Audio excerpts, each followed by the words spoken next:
আসসালামু আলাইকুম, welcome back to tips Bangla. আজকে আবার হাজির হয়েছি নতুন একটি ভিডিও নিয়ে। আজকের ভিডিও গর্ভাবস্থায় যে খাবার খেলে গর্ভের বাচ্চা ফর্সা হবে। আমাদের সমাজের চাহিদা অনুযায়ী বাচ্চা সুস্থ আর ফর্সা দুটোই চাই। সুস্থ থেকে ফর্সা বাচ্চার চাহিদা একটু বেশিই থাকে। ভিডিওটা শেষ পর্যন্ত দেখবেন। ভালো লাগলে টিপস বাংলা চ্যানেলটিকে সাবস্ক্রাইব করতে ভুলবেন না।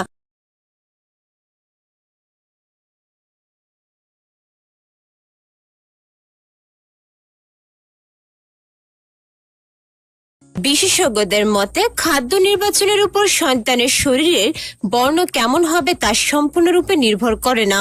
গর্ভে থাকাকালীন সন্তানের বর্ণ ফর্সা হবে না কালো নির্ধারিত হয় 4টি বিষয়ের উপরে। প্রথমত, বাবা মায়ের জিন, মেলানিন হরমোনের নিঃসরণ, জায়গা ও আবহাওয়া এবং গর্ভবতী মায়ের খাদ্যাভ্যাস। গর্ভবতী কি খাবার খাচ্ছেন তার উপরও নাকি সন্তানের বর্ণ নির্ভর করে। তবে প্রচলিত ধারণা অনুযায়ী গর্ভবতী অবস্থায় যে খাবারগুলো খেলে বাচ্চার বর্ণ ফর্সা হতে পারে এমন কিছু খাবারের তালিকা নিয়ে কথা বলবো। কোনো শিশু যদি ফুটফুটের দুধে আলতার রং নিয়ে জন্মায়, এমনিতেই তার কদর বেড়ে যায়। তাই গর্ভাবস্থায় মাকে খেতে হবে এমন সব খাবার যা শিশুর বর্ণ করবে দুধে আলতা। কোন স্ত্রী যদি ফর্সা সন্তান চান তাহলে গর্ভাবস্থায় শুকনো বা ভেজানো বাদাম খাওয়া উচিত।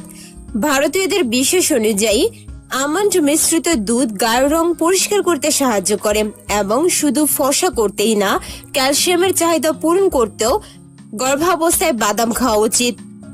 কমলা লেবু।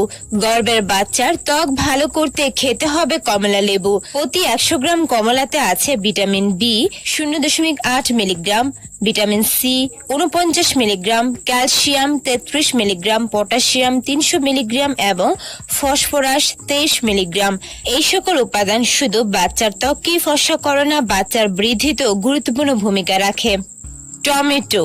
শিশুকে সূর্যের আলট্রা ভায়োলেটের থেকে বাঁচাতে হবু মাকে খেতে হবে গাঢ় রঙের তাজা টমেটো। আপেল, নাশপাতি, কলা ও আঙ্গুরের তুলনায় 2 থেকে 4 গুণ বেশি পুষ্টিগুণ রয়েছে টমেটোতে।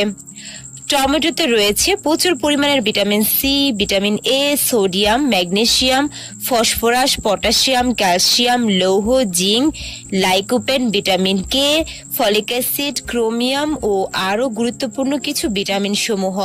বুঝতেই পারছেন এগুলো রং ফর্সার সাথে সাথে আপনার বাচ্চার জন্য কতটা গুরুত্বপূর্ণ। ডিমের সাদা অংশ।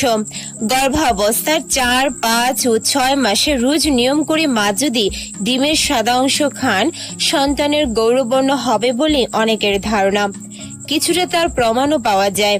কুসুমও খেতে পারেন। ডিমের কুসুমের মধ্যে রয়েছে প্রচুর পরিমাণের পুষ্টি। এর মধ্যে রয়েছে vitamin B6, B12, A, D, E ও কে ভিটামিন। এছাড়া আরো রয়েছে ক্যালসিয়াম, ম্যাগনেসিয়াম, আয়রন ও সেলেনিয়াম। ডিমের সাদা অংশ মূলত অ্যালবুমিন। এর মধ্যে কম ক্যালোরি থাকার কারণে এবং এটি ফ্যাট ফ্রি হওয়ার কারণে বেশিরভাগ স্বাস্থ্য সচেতন মানুষ এই অংশটি খেতে পছন্দ করে। এটি শরীরকে স্বাস্থ্যকর প্রোটিন দেয়। এটি গর্ভের বাচ্চার পেশি বাড়াতেও বেশ সহায়ক। এর মধ্যে থাকা পটাশিয়াম মিনারেল উচ্চ রক্তচাপ কমাতে সহায়ক। এছাড়াও এর মধ্যে থাকা রিবোফ্লাভিন চোখের ছানি ও মাইগ্রেনের কারণে হওয়া মাথা ব্যথা প্রতিরোধের উপকারী। তাই বুঝতেই পারছেন গর্ভের বাচ্চা শুধুমাত্র ফর্সা ত্বকের জন্যই না, অনেক ধরনের উপকার আপনি পেতে পারেন গর্ভাবস্থায় যদি ডিমের সাদা অংশ খান। ঘি। গবেষণায় দেখা গেছে যেসব মহিলাদের খাবারের মধ্যে ঘিয়ের মাত্রা বেশি থাকে তাদের প্রসব যন্ত্রণা কম হয় বা নর্মাল ডেলিভারি হওয়ার সম্ভাবনা বেশি থাকে। ওদিকে পুরনো চিন্তাধারা অনুযায়ী ঘি ব্রণের বর্ণ উজ্জ্বল করতে সহায়ক। তাই তেলের জায়গায় ঘি খেতে পারেন গর্ভাবস্থায়। দুধ আর জাফরান। গর্ভাবস্থায় প্রতিটি নারীর উচিত বেশি করে দুধ খাওয়া। দুধ বাড়ন্ত ব্রণের সুগঠনের জন্য অবশ্যই দরকার। আদিকাল থেকে রূপচর্চায় দুধ আর জাফরান ব্যবহৃত হয়ে আসছে। শুধু বাহির থেকে না, ভিতর থেকে ফর্সা করতে গর্ভাবস্থার 9 মাসই গর্ভবতী মাকে নিয়ম করে দুধে জাফরান মিশিয়ে খেতে হবে। এতে সন্তান অনেকটাই ফর্সা হবে। চেরি বা বেরি জাতীয় ফল। বেরি জাতীয় ফল অনেক বেশি পুষ্টিগুণ সম্পন্ন আমরা সবাই জানি। প্রতি 100 গ্রাম চেরিতে আছে calorie 63 gram, carbohydrate 16 gram, protein 1 gram, folate 4 gram, vitamin C 7 milligram, vitamin A 640 IU, vitamin K 2 gram, potassium 222 milligram, calcium 13 milligram, magnesium 11 milligram এবং ফসফরাস 21 মিলিগ্রাম।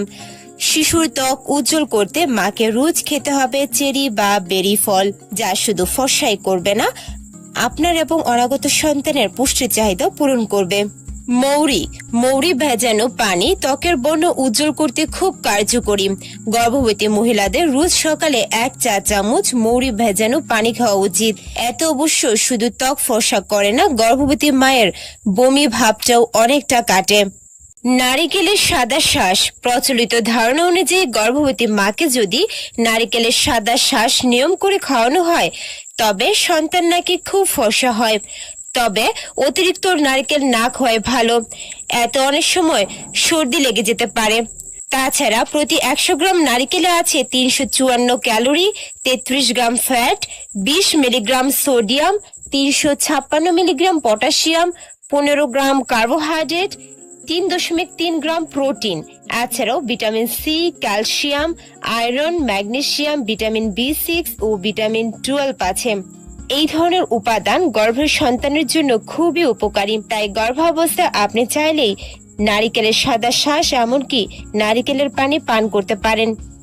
মহান আল্লাহ তাআলা আমাদের প্রত্যেকটা মানুষকে আলাদা এবং স্বতন্ত্র সৌন্দর্য দিয়ে পাঠিয়েছেন, তারপরেও আমাদের মনে আশা জাগে আরেকটু বেশি সুন্দর হতে। আমাদের অনাগত সন্তানকে নিয়ে প্রত্যাশা তো আরো বেশি থাকে। আমরা প্রত্যেকটি মানুষই চাই আমাদের বাচ্চা যেন একটু ফুটফুটে আর দুধে আলতা বরণ নিয়ে পৃথিবীতে আসেন। তবে একমাত্র মহান আল্লাহ তাআলাই জানেন কার বাচ্চা কেমন হবে। কিছুটা বাবা মায়ের জিনের উপর নির্ভর করলেও বাকিটা পুরোটাই আল্লাহ তাআলার উপর। তারপরও মহান আল্লাহ তাআলা এমন কিছু উপাদান পৃথিবীতে পাঠিয়ে দিয়েছেন যার মাধ্যমে হয়তোবা কিছুটা হলেও আমরা পরিবর্তিত হতে পারি। আমরা যে সকল খাদ্যের কথা এখানে উল্লেখ করেছি আপনারা সেগুলো খেয়ে দেখতে পারেন। 100% রেজাল্ট না পেলেও একেবারে ফেলনা যাবে তাও না, কারণ এই সবগুলো খাবারই খুবই পুষ্টিগুণ সম্পন্ন, যা আপনার এবং অনাগত সন্তানের স্বাস্থ্যের জন্য অনেক বেশি কার্যকরী। তাই এগুলো বেশি করে খাবেন, যা আপনাদের পুষ্টির চাহিদা পূরণ করবে। ভিডিওটা ভালো লাগলে টিপস বাংলা চ্যানেলটিকে সাবস্ক্রাইব করতে ভুলবেন না। আজকের মতো বিদায় নিচ্ছি। আল্লাহ হাফেজ।